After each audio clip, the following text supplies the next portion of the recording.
I thought everything was tremendous. My expectations were very high, and the card was top to bottom excellent. I've had multiple people text me this was their favorite pay-per-view. So I think everything has to hit expectations and then some. And so coming off All Out, I think the expectations from everyone, inside and fans of the company as well, would be very high. And I think we lived up to the expectations and then some. I thought everything was great. How about individual matches? Oh man, from the beginning of the show, it was great. I mean, MJF and Darby started out great, and Hangman and Kenny closed it out great, and everything in between was tremendous. And they were all such different kinds of cool matches. So everything from start to finish was tremendous. You don't see anything really like the prize fight that CM Punk and Eddie Kingston had. The street fight, the Falls Count Anywhere match were excellent. I thought Britt Baker and Ty Conti was tremendous. Maybe Britt's best defense of the title yet. I think 100%. The best match Ty Conti's had I've ever seen anywhere in pro wrestling, and really start to finish I thought everything on the show was excellent.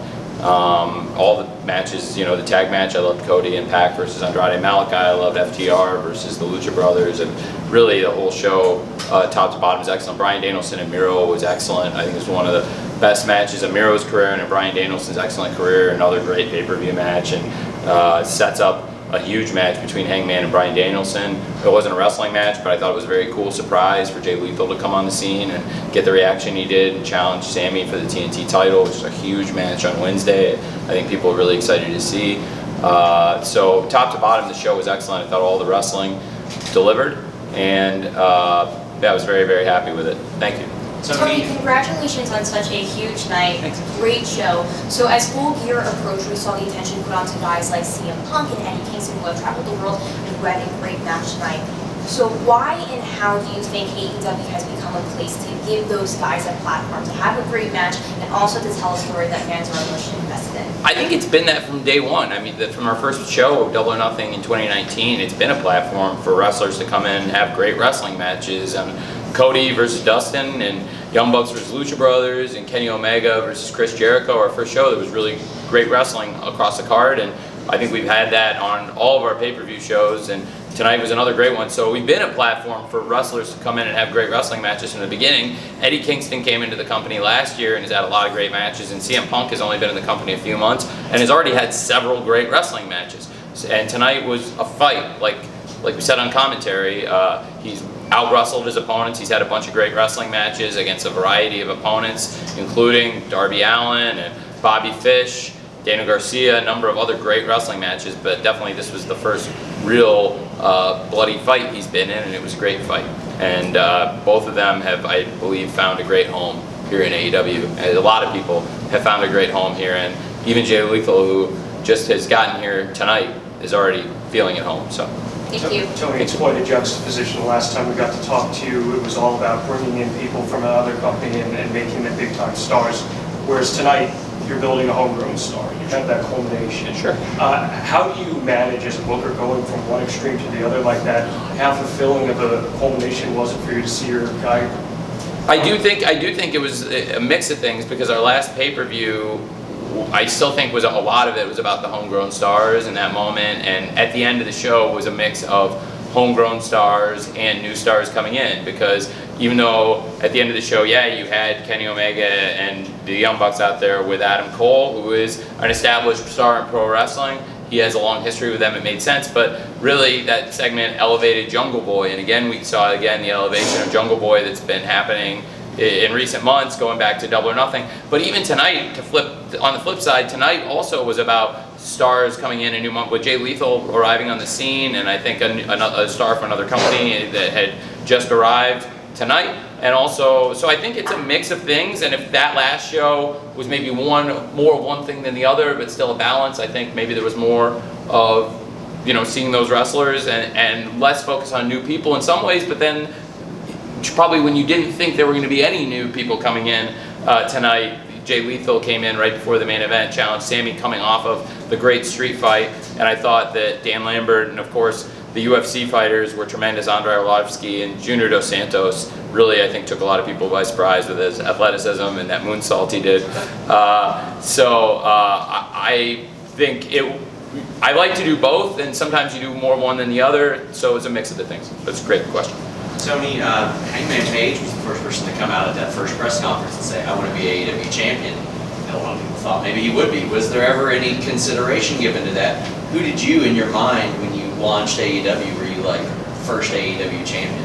Well, Chris Jericho. And then John Moxley and Kenny Omega and Hangman So Page. it never deviated. No, and honestly, it kind of, if you look back, they all set up. I mean, Chris wrestled Kenny, and then it built to Kenny coming back to wrestle later for the title, teaming with Hangman. Hangman also wrestled Chris. He got through those, and then it built to Chris and John, and that's where John won the title.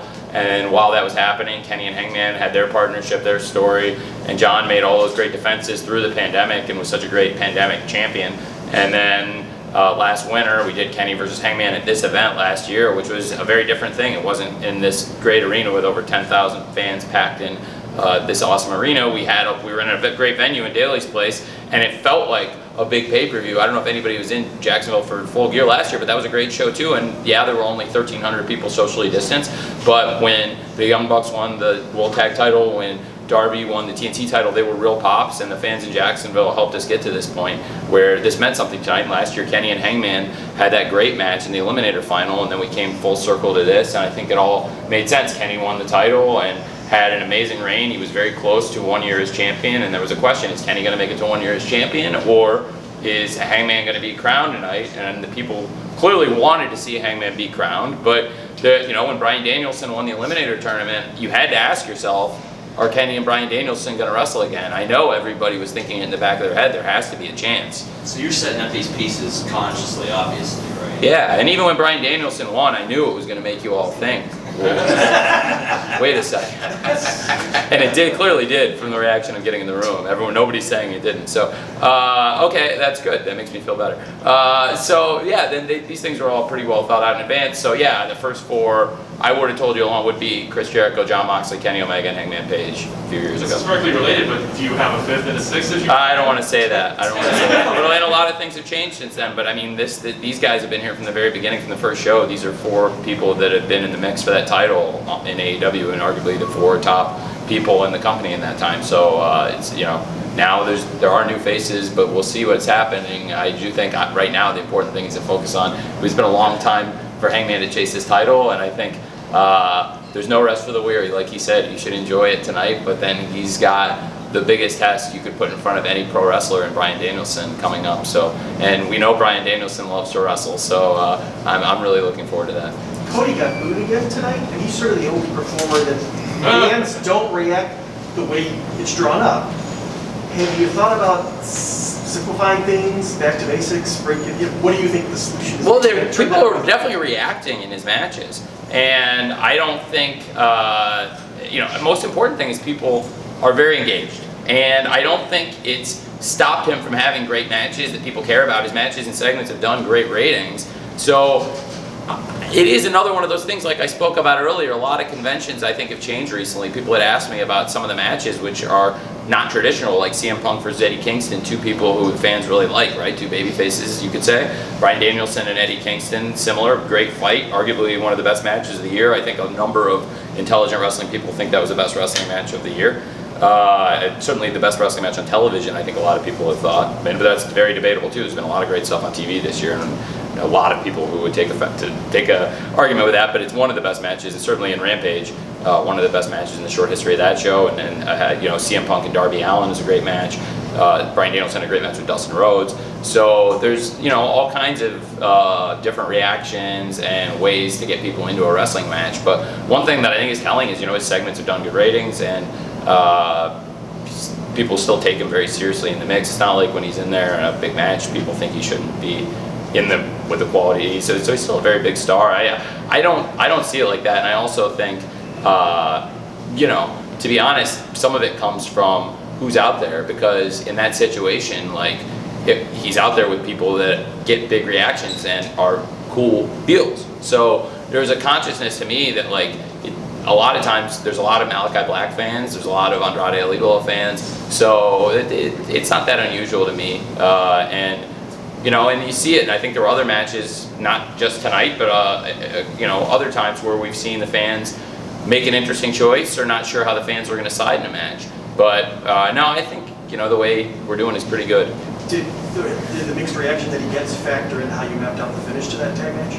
No, not really. I mean, I take into account the reactions and stuff, but I think that again, people have a good reaction to him, and at the end of the match, I think there's still an interesting thing happening because clearly Andrade and Malachi, and particularly FTR, are still pretty aggrieved with the Death Triangle and Cody. So I think there's still interesting things out there. Dax got rocked in the match, so Cash switched masks with him because he didn't think Dax was going to be able to keep going in the match. So Cash put his mask on, and then Cash ended up being the one to get pinned. And he's pretty upset because Cash, has in his mind a legitimate beef because he was the illegal man. But of course, he also tried to pull the switcheroo. So it's kind of what's good for the goose is good for the gander. But those guys are upset, they said to me. And so I think we've got like a good setup for more interesting stuff. And really, I just thought it was a great match. And I think the fans, enjoyed it. But I think you have to look at who the opponents are sometimes too. Tony, Rampage has had some great moments in matches, but that Friday 10 p.m. Eastern time slot is sometimes tough to get people to tune into. Well, isn't it, Nick, a bit of an objective criteria? I mean, it's the numbers we do are still one of the top shows for the night. So I think sometimes people think that the number you do for Dynamite should be the exact number you do for Rampage, but it's really an apples to oranges comparison. I'm not trying to diminish what Rampage is doing at that time slot. I'm just asking, would you like to or have plans to move that show to a different time slot where you could see more people getting access to the content? Well, it's frequently the number one show in its time slot, and it's beating pretty much everything we faced head to head, and very often, it's been one of the tops. It's been number one show a number of times, even out of that time slot on all of Friday TV, and frequently it's in the top 5, top 3, 4, 5. So it's a great, and what we do out of that slot is very impressive. So they're really happy with the show. So the fans, they see if it doesn't do as big a number as Dynamite, to them it's not good. But the fact is, for the time slot it's in, it's performed really well, and they're really happy with it. So I'm thrilled with it because it's a great franchise for us. If it were ever to change and be in a different slot, I would do the best I could in that spot too. And whatever the standard is, if it was a spot where the average was higher, then we would have to do a higher average. But in the spot we're in, we do really, really well. So it's funny, but the weeks that the Fast Nationals don't leak, it's always a pretty good number. And if the Fast Nationals leak, I wonder why, and I wonder who leaks them. But Do you wonder? No, I really don't wonder. No, I don't. That's subjective on their part. I think we all know what's happening. I don't think it's particularly, to their benefit, but. I think it's done really well, and if you ask the network in the slot how they feel about it, it's really good. But I get that Dynamite is in many ways a more attractive time slot, but also that's why I've put so many awesome matches that would make Rampage a destination for the hardcore wrestling viewer, no matter where they go, even if they have to turn it on in somebody else's house or in a bar or on their phone. You don't want to miss Bryan Danielson versus Eddie Kingston. You don't want to miss Andrade versus Pac 2. These are really special matches. And even trying to put something in cool last night that was like a throwback to an old cruiserweight match with Dante and Arya, where again, it's two baby faces, but they're both from here, and the crowd is never going to not care about what both of them are doing. And if they're going to go high spot, high spot, high spot, my psychology was like, okay, well, at least they care about both guys. Go bam, bam, bam. It's 6 minutes. And they did great. So there's all different kinds of shapes and reactions, and the psychology of matches is different, and that's one of the things that I think makes it great.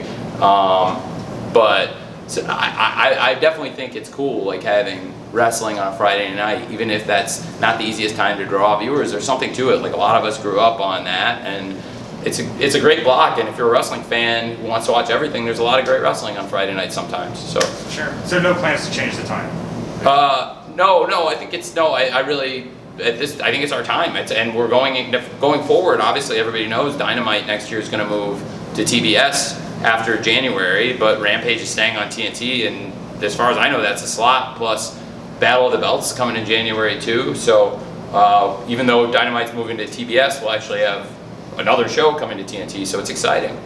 Can I follow up on that? One of the things, we only get the Fast Nationals, but you're also on the TNT app. You're on demand, and there's the Day Plus 7, And we never hear about that. How does AEW do in those? Well, it's interesting because like I don't leak that stuff as much, and then after it comes out, like the sevens take 7 days, so they're not really the story anymore. But like there have, for example, when we went head to head, like a lot got made when we did the Friday where we were doing our show, and then all of a sudden I found out there was a 30-minute window where we have competition head to head, and we won the 30 minutes head to head in the demo. And I found out that like for the entire night with the +7s we won. Now the 8 to our 10 to 11 beat the entire 8 to 10:30. So not only did we win the head-to-head straight up and with significantly with the DVR, but also with the +7s we actually won the whole night, which is interesting. But I at the end of the day we have to do good wrestling shows, and I think for better or for worse, like in wrestling, the wrestlers win and lose, but the companies live and die by these business metrics, and fans are judged to really care about.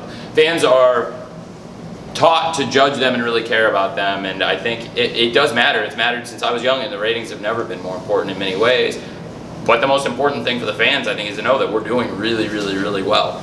And to have 2 shows that are consistently around the top 5, top 10, and that have both finished at #1 multiple times, that is a really cool thing to do. And the TV industry has changed a lot just since we started. Like a lot of people don't know this. The wrestling business has done very well over the last 2 years when you consider that there was a 9% decline over the last year in cable and satellite subscribers, and there was a 9% decline the year before that. So you're down 18% from when we started.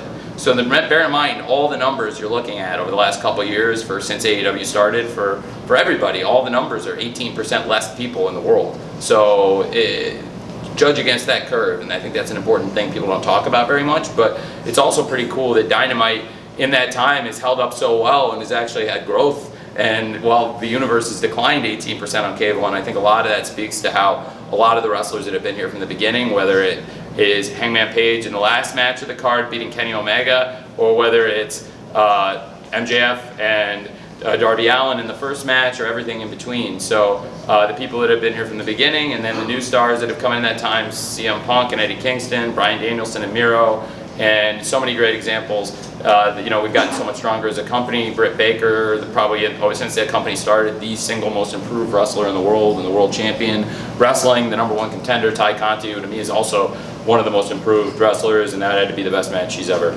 wrestled tonight, in my opinion. So I do think, yeah. So anyway, to your point, yeah, it's all different. Quick content and clarity on a follow-up. Does that include like Sling and YouTube TV, or does that offset some of the 18%? No, the direct. I know that would. As far as like linear subscribers to linear, that digital has gone up in that time. Yeah. But in terms of the cable satellite universe that we're talking those numbers, that's actually gone down 18% in that time. Yeah. Tony, does AEW have anything comparable to a wellness policy or wellness testing? And if a full-time talent, were to need help, does the company cover a portion or all of that? Yeah, it certainly depends on the situation, but there have been times where we have covered that, and certainly been there for people when they've needed time off. The most obviously visible situation and the most recent situation we would talk about is with John, and I think a lot of that is private between us. I mean, I would say, and I think he would be okay with us saying, that the company was very supportive of him taking the time off, even though it definitely affected my plans, and it definitely affected the way the company was going. And I think we're very fortunate we have so many great wrestlers in the company that we had such a great show tonight, and you're missing one of the best wrestlers in the world, Jon Moxley, who's been one of the most important people in the company since day one. And that's a huge loss, and still we had a great show because there's so many great people here that all stepped up. And but to your point, yeah, we do, and I am very supportive of people taking that time off and try to help how I can. Tony, when Jay Lethal was out here earlier, he mentioned that he isn't going to be doing Final Battle, which I found striking, given he's been a cornerstone of the promotion for such a long time, and that is sort of their send-off. Can you talk about how that decision came to be and what it might reflect about your feelings towards ROH? He hasn't asked about doing. To me, I think he came in. He wanted to wrestle Sammy Guevara for the TNT title and focus on that match and on potentially winning the TNT title and being the TNT champion. So he never asked about wrestling Final Battle. So when you guys asked him about that, that was the first time anybody in here has asked about that, because he never asked me about it and I never asked him. So if he wanted to do it, I'm not saying I necessarily would have said no, but it wasn't something he asked me about doing. I think he was ready to move on and try to win the TNT title.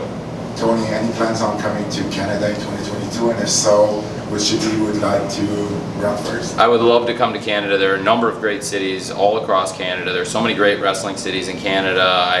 It's a great country for wrestling, and I have so much respect for so many Canadian wrestlers from different cities. I'd like to go a number of places. I'm very biased towards Toronto because my father owns the Four Seasons Hotel in Toronto. Yeah, I've wanted to say something for a long time. I'm just going to say it. I've never brought this up, but I see people say stuff online, and me bringing this up will probably only make it worse, but I'm just going to say it. My dad, bless you, my dad bought the Four Seasons Hotel in Toronto from a person who is a Saudi person 5 years ago, and that is the beginning and the end of it. It is very much an apples and oranges thing when you compare the ongoing business relationship that is going on with Saudi Arabia to what my dad did purchasing a property and moving on from a person, not the government. But I see people say it's like, oh, Shad Khan did that, Shad Khan. That's bullshit. And I've seen people say it for years, and if you're a wrestling fan and you see people say it, I would ask you to say that's not the case, because my dad is not involved in ongoing businesses, and he bought this hotel from a person years ago.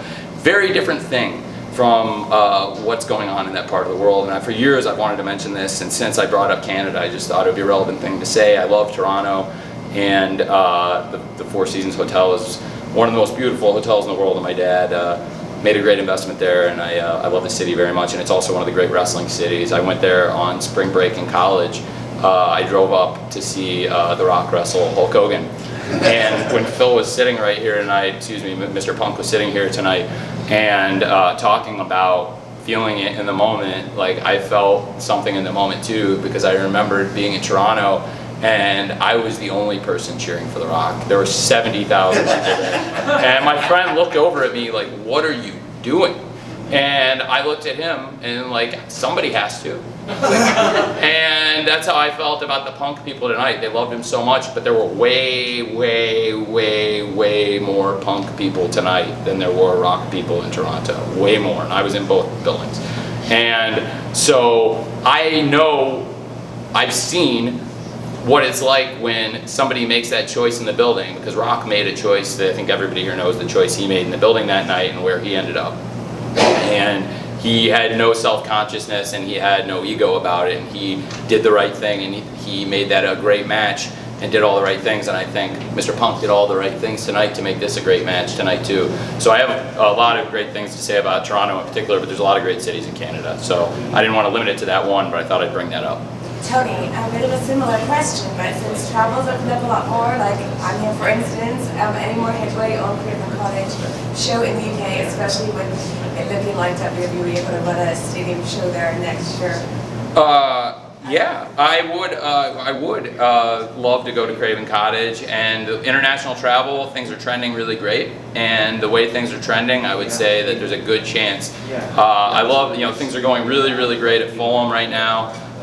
Which is the most important thing happening at Craven Cottage right now. We've won 6 straight matches and kept 5 straight clean sheets. And we have a lot of players out in the international break right now doing very well. So when it comes to Craven Cottage, my main focus is football, but one of my dreams is to take AEW there in the off season. Hopefully Fulham players will be celebrating a promotion and getting ready to come back and play in the Premier League, and I would love very much to bring AEW there too. So nothing would make me happier than to be in London with our players in the Premier League and with AEW in the Cottage.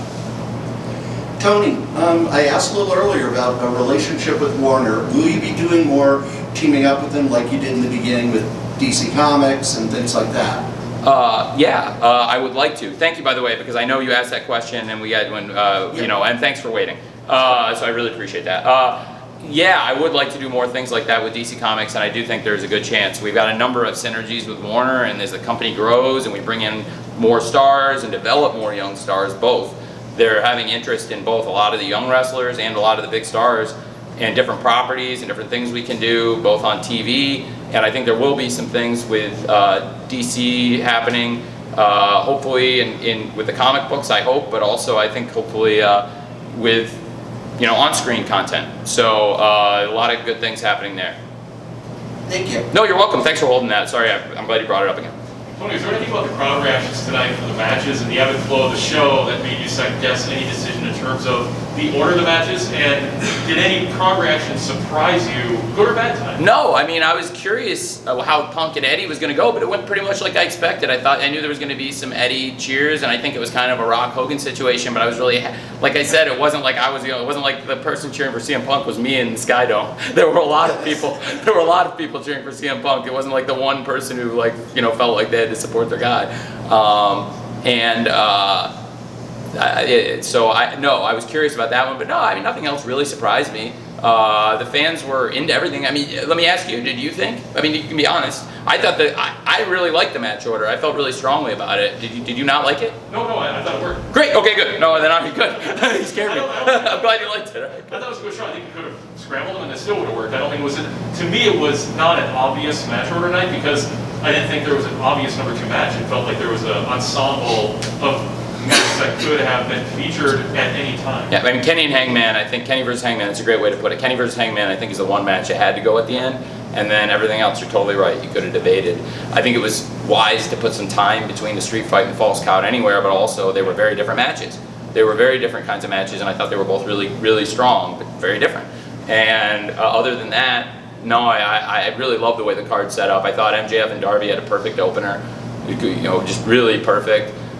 Symbolic too for 2 of the stars from the beginning before Dynamite even launched. When we were a startup company, these are people we'd earmarked to be stars of the future, and for them to do that, I thought was really special. It reminded me of when MJF and Jungle Boy tore the house down in an empty Daly's place for Double or Nothing 2020, which was really like a transitional pay-per-view.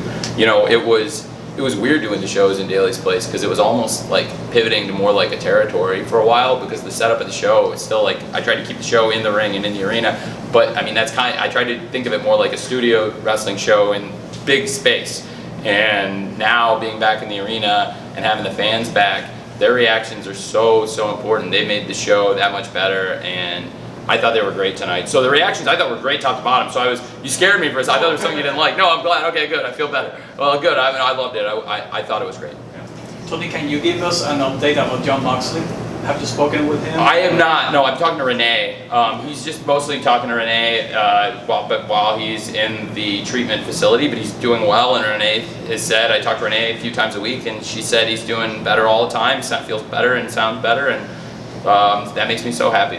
And then while he's in there, we're doing the heavy lifting, plugging his book. So if anybody wants to buy John's book, it's the best wrestling book I've read. Brian Danielson and his friends have been doing some of the lifting. I was on the radio this week telling people that, and I mean it. He's a great person, and if you get to know him, and I think a lot of you have interviewed him and you read the book, it's like talking to him. It's like he's just talking to you instead of reading a book. I'm excited for when he does the audiobook. Because it'll just be like John cutting the longest promo.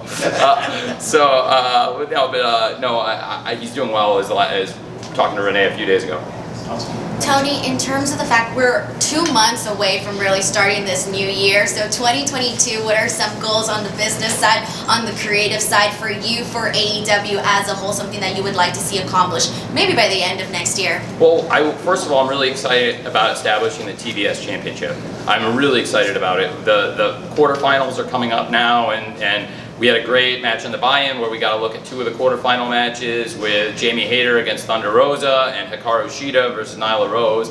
They're going to have a rematch of their great rivalry on Dynamite in the quarterfinals, and we have a lot more to look forward to. Also, Jade and Red Velvet we saw last night on Rampage is going to be a fiery match, and they're definitely both up for that. And also Ruby Soho versus Chris Statlander, which again, it's not like your traditional babyface heel match, but they're 2 great wrestlers, and the crowd's going to be up for both of them. They care about everything both of them do, and it could just be 2 great stars trading shots, and people love that too, as we've seen. So I'm really excited about that tournament, and Ruby Soho has wrestled all over, and I think I mentioned to you guys on the call a little bit, but she brought it up to me again today. This is, of all the tournaments she's been in, the most story and the most thought, and which is really cool because I take a lot of pride in story and thought, and the TBS Championship allows that much more story in the women's division, and we have the depth now where not only do we have a great world title match with Ty Conti against Britt Baker, the #1 contender and the champion, but then also had 12 more great contenders to put a great tournament together, and now I think we're into the top 8, and I'm really excited about that, and I think it's a great move. It shows how much depth we've added since we began, but also it really fits with the move to TBS, so that's going to be really important. I'm very excited about Hangman Page, but he's going to be up to the toughest test possible because I don't want people to think this is just a throwaway situation. The #1 contender, Bryan Danielson, believe me, Hangman's going to have his work cut out for him, and I'm very excited for that. And again, the TNT title, we've got Jay Lethal, what a great free agent coming in. The Open Challenge allows us to have such fresh, exciting title matches, whereas the top 5 means wins and losses really matter, and a wrestler like Hangman Page or Ty Conti or FTR as a tag team have to work their way up and win matches and earn these title shots. And an Open Challenge is great too because it's very exciting. We've seen all these wrestlers come in the Forbidden Door. Eddie Kingston, Ricky Starks, Bobby Fish, and Jay Lethal is a great wrestler, and I'm really excited to see what happens here. And with him walking through the Forbidden Door, we've seen a lot of stars made walking in challenging for the TNT title, and it'd be cool to see a new champion. Thank you. Just a few more questions, please. Tony, are you looking forward to updating the presentation of AEW as a whole? For example, we're shooting in 4K, an over-the-top streaming service, something like that? Well, these are great questions, and some of these things I need input from my media partners. We work with Warner Media, and I think the more growth we have and the more people and the more demand we have for it, streaming service is something we definitely talked about, and I think there's a lot of options. And one thing that's great for us is we keep growing the library. Every week there's another 2 hours of Dynamite, there's an hour of Rampage. We're always filming Dark, Elevation, Road 2, the countdown show for this pay-per-view, and all the pay-per-views have been excellent and so important. Our pay-per-view library, you know, we've done all these great shows, and this was our 3rd installment of Full Gear. We've had 3 All Outs, 3 Double or Nothings, and 2 Revolutions. So in our 11 great pay-per-views, plus the original Fight for the Fallen and Fighter Fest, which aren't in the TV library, and we have other great things in the library that nobody's ever seen, like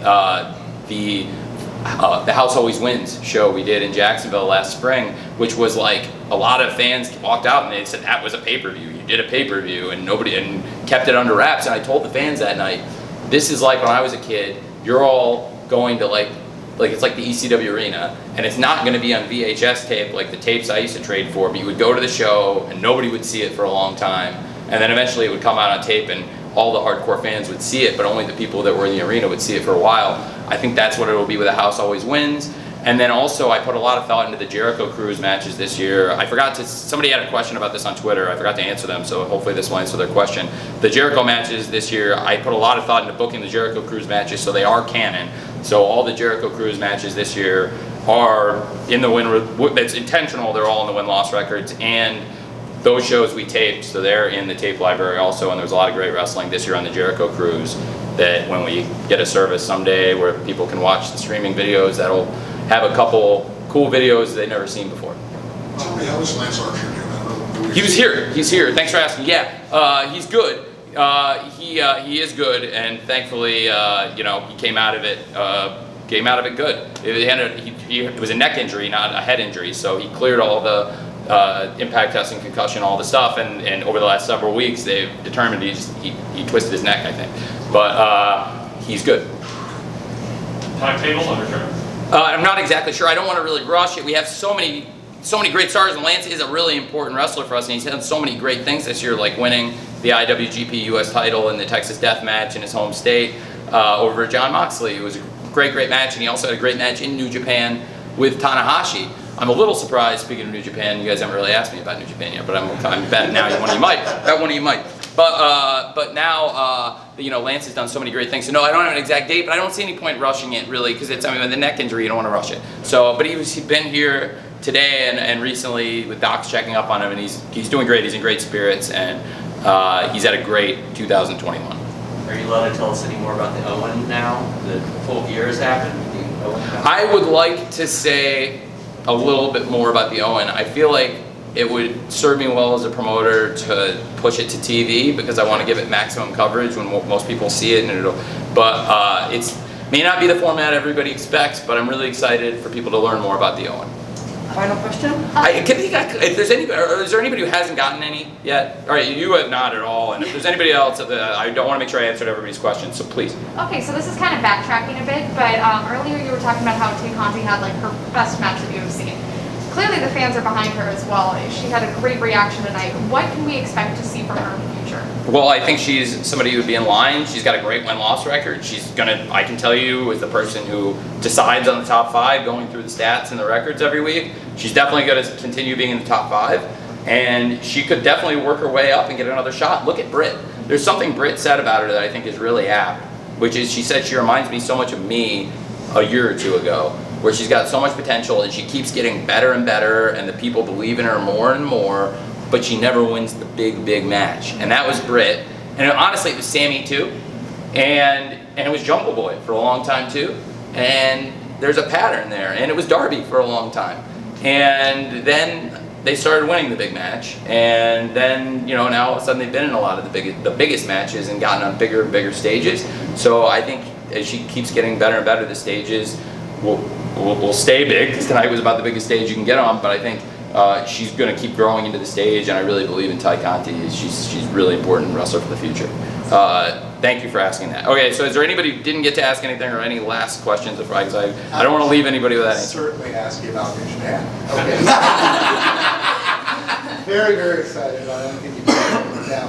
But logistically, obviously, it's a challenge. So are you working with GATO, or are you talking with anybody about when is the right time to move somebody and to shuffle around? Yeah, we are in communication, and I often work through intermediaries. Rocky Romero is a good intermediary between us, but we're communicating, and GATO has been very forthcoming. I'm grateful to GATO for working with us, and also I think we've tried to be a good partner to them. I'm very excited about Ishii coming in to AEW. He's one of my personal favorite wrestlers from outside the company.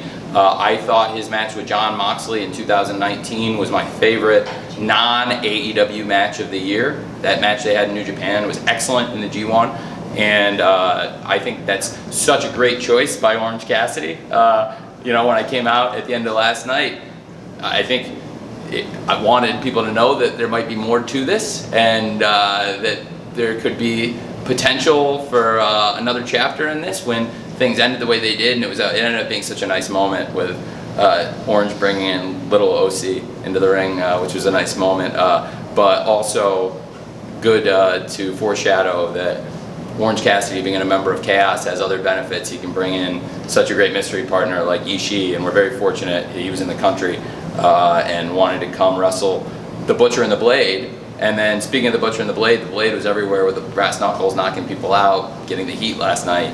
And the Butcher has been out on tour with Every Time I Die, and they've had one of the most successful albums in the world. And Andy's a very well-liked person, to be honest with you, in AEW. And the Butcher and the Blade are one of the most successful tag teams we've had. If you look at their win-loss record, they have one of the best win-loss records in the company. So it's a big deal to get the Butcher and the Blade back for us, also to wrestle Ishii and Orange. And when I talked to him and asked him if he would come back and wrestle the match, he said he'd be honored, and he's leaving his tour and coming back, and he's going to try and get back without missing any days, because he had scheduled this Wednesday off just in case we got something big. And it is one of the Butcher's dreams to wrestle Ishii, so it's a very cool match, and that's another exciting element to it. And I really want to make sure everyone gets their money's worth on the travel, so please, any last questions? I'm a Minneapolis person, so I didn't have to travel, but first off, thanks for coming here. Thank you.